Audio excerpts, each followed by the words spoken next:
অবশেষে বাংলাদেশ জাতীয় দলের ক্যাম্পে সুযোগ পেলেন কিউবা মিচেল। হঠাৎ করে বাংলাদেশ জাতীয় দলের দুজন ফুটবলার ইনজুরিতে পড়লো এবং সেখানে কিউবা মিচেলকে দলে ডাকলেন হাভিয়ার কাবরেরা। এবং রবিবার দিন বাংলাদেশ দলের যে ট্রেনিং সেশন, সেই ট্রেনিং সেশনে সরাসরি যুক্ত হচ্ছেন কিউবা মিচেল। সেই কিউবা মিচেলকে জুনে যখন সিঙ্গাপুরের এগেইনস্টে ম্যাচটা হলো, তার ঠিক আগে আগে কিউবা মিচেলের কাগজপত্রের সব হিসেব নিকাশ শেষ হয়ে গিয়েছিল। এরপরও কেন তাকে জুন উইন্ডোতে রাখা হলো না, অক্টোবরে বাংলাদেশ যখন হংকং চায়নার এগেইনস্টে খেললো তখনও রাখা হলো না। ইনফ্যাক্ট এই নভেম্বর উইন্ডোতে যখন বাংলাদেশের ম্যাচ আছে তখনও হাভিয়ার কাবরেরার দলে প্রথমে জায়গা হয়নি কিউবা মিচেলের। শুরু থেকেই হাভিয়ার কাবরেরা বলছিলেন কিউবাকে তিনি দেখতে চান, কিউবা মিচেলের প্রতিভা ভালো, কিন্তু যত তিনি ম্যাচ খেলবেন এরপরেই হয়তোবা তার সুযোগ মিলবে কিউবা মিচেলের জাতীয় দলে। ইব্রাহিম ইনজুরিতে পড়লেন এবং সেই জায়গাতেই ডাক পড়লো কিউবা মিচেলের। যেই কিউবা ইংল্যান্ডের প্রিমিয়ার লিগ 2-তে সান্ডারল্যান্ড আন্ডার-18, আন্ডার-21 এর হয়ে খেলেছিলেন, সেই কিউবা মিচেল বসুন্ধরা কিংস এসে জয়েন করলেন। এএফসি চ্যালেঞ্জ লিগের প্লে অফে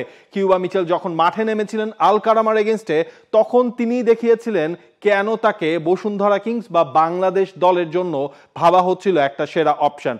যদিও এরপর তার নিজের শারীরিক কিছু সমস্যার কারণে বসুন্ধরা কিংসের 11-এ সিকিউর করতে পারেননি শুরুর দিকে জায়গা, ফিটনেস সমস্যা কাটিয়েছিলেন। এরপর যখন তাকে লিগের ম্যাচগুলোতে খেলানো হচ্ছিল না, তখনই আসলে কিউবা মিচেল কেন বসুন্ধরা কিংসের 11-এ খেলতে পারছিলেন না, এ নিয়ে প্রচুর কথাবার্তা হচ্ছিল। কোচ মারিও গোমেজের মতে যেটা দাঁড়ায়, রাফায়েল অগুস্তো যেখানে খেলেন ওই জায়গায় তিনি কিউবা মিচেলকে শুরুর দিকে সুযোগগুলো আসলে দেওয়ার মতো মনে করেন নাই। তবে বাংলাদেশ ন্যাশনাল টিমে কিউবা মিচেলের যে পজিশন, সেই পজিশনের মধ্যে ফুটবলার রয়েছেন কেবলমাত্র একজন, শেখ মোরসালিন।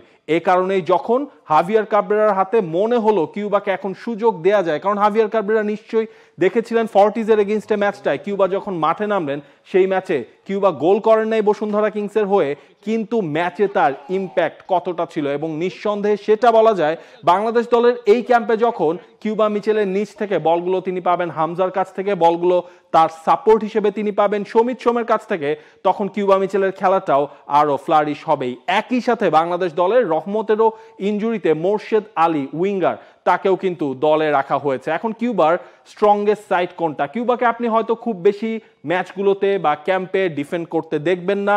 কিউবাকে দিয়ে আপনি যদি ডিফেন্ডিং এর কাজ করাতে যান সেটাও হয়তো সম্ভব না। একজন ফুটবলার কিউবা মিচেল তেমনই একজন ফুটবলার যিনি বলের জন্য অপেক্ষা করেন আপার থার্ডের পজিশনগুলোতে, অর্থাৎ আপনি সেন্টার মিডফিল্ড বা অ্যাটাকিং মিডফিল্ডার হিসেবে কিউবা মিচেলকে ইজিলি আপনি অ্যাকোমোডেট করতেই পারেন। সেই প্রতিভাটা তিনি সান্ডারল্যান্ডের হয়েও যখন খেলেছিলেন তখনও তিনি দেখিয়েছেন।